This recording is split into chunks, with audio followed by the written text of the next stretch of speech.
মানে ছাত্র নেতৃত্ব মাঠে রাজনীতি কেমন করবে? গণঅভ্যুত্থানে নেতৃত্ব দানকারী ছাত্ররা রাজনৈতিক দল গঠন করবে কিনা সে আলাপ উঠেছিল আগস্টের মধ্যেই। তাদের হাতে নতুন দলটি গঠিত হওয়াকে স্বাভাবিক বলে মনে করা হচ্ছিল।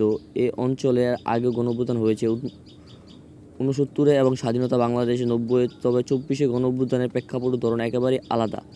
গতানুগতিক নেতৃত্ব ছাড়াই এবং কোটা সংস্কারের মতো দাবি ঘিরে গড়ে ওঠা আন্দোলনের দ্রুত রূপ নেয় গণঅভ্যুত্থানে।